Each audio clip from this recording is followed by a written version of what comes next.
50,000 টাকা দিয়ে গেছে। আজ উত্তরের হাইওয়ে দিয়ে গাড়ি যাবে। বলিস কি রে, এত তাড়া? তার মানে মাল করি ভালোই আসছে, বুঝলি? এই ওদিকে ওই গলির মধ্যে বাংলোটা কার রে?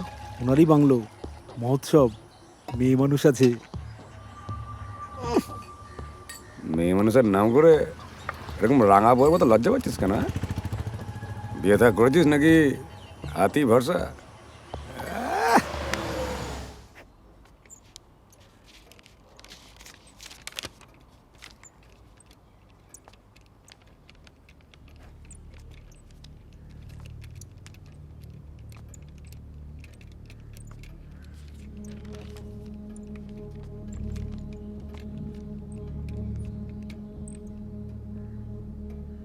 খাবার নিয়ে আসছি। এই কমলা, হ্যাঁ দাদাবাবু। আমি কলকাতা যাচ্ছি, বৌদিকে ছেড়ে নড়বে না, বুঝতে পেরেছো? যাও। ব্যানার্জি বাবু, এই পুলের এই কন্ট্রাক্টটা জমা দেওয়ার লাস্ট তারিখ কবে? দেরি আছে সাহেব, এই মাসের 25 তারিখ। ওকে, ওয়ান মোর মোস্ট ভাইটাল, রিনার এই মাসের টাকাটা আজকালের মধ্যে পাঠিয়ে দেবেন। সাহেব বলছিলাম যে কি হয়েছে? আমি বণিকবাবুকে বলেছিলাম, কিন্তু উনি বললেন এ মাসে পার্টি ফান্ডে 2 লাখ গেছে। তো তারপর পুলিশকে অ্যাডভান্স টাকা পাঠাতে হচ্ছে গাড়ি পাস করানোর জন্য। তারপর এদিকে আবার ছোট ভাইয়ের নতুন গাড়ির ইএমআই, দামি হুইস্কি, ডায়মন্ড নেকলেস, মাসের বরাদ্দ যা ছিল সব ফান্ডই প্রায় শেষ হয়ে গেছে। সব ফান্ড শেষ? কি বলছেন? মাসের কত তারিখ আজকে? 10-12 দিন তো এখনো বাকি আছে। কি প্রবলেমটা কি? কি বণিকবাবু, দেখেননি কেন, বলেননি কেন আমাকে? ফান্ড শেষ হয়ে গেছে, আপনি দেখবেন না?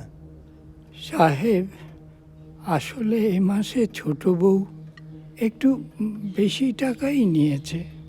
তাছাড়া ব্যাংকের কারেন্ট অ্যাকাউন্টে টাকা ঢুকতে অনেক দেরি হয়েছে।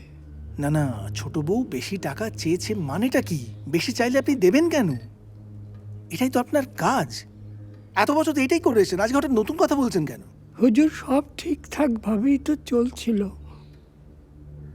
তবে তবে ইদানিং ছোট বৌমা এমন সব কিছু করতে লাগলেন যে সামলাতে পারছিলাম না।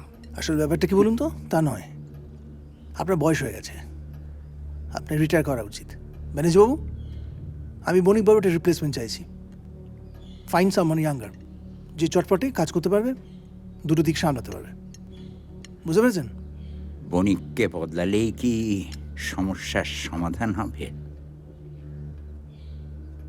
সমাধান কাউকে বদলালে হয় না, নিজেকে বদলাতে হয় সূর্য। 2 সপ্তাহ হলো সরকারি নোটিশ এসেছে, পড়েছ? নাকি মেয়ে ছেলে আর এই কন্ট্রাক্টরি নিয়েই পড়ে আছো? বাবা, ব্যবসাটা তো এখন আমি সামলাচ্ছি, আমাকে সামলাতে দাও। আমার বানানো সাম্রাজ্যে তুমি 2-1টা ঘুঁটি সাজিয়েছ।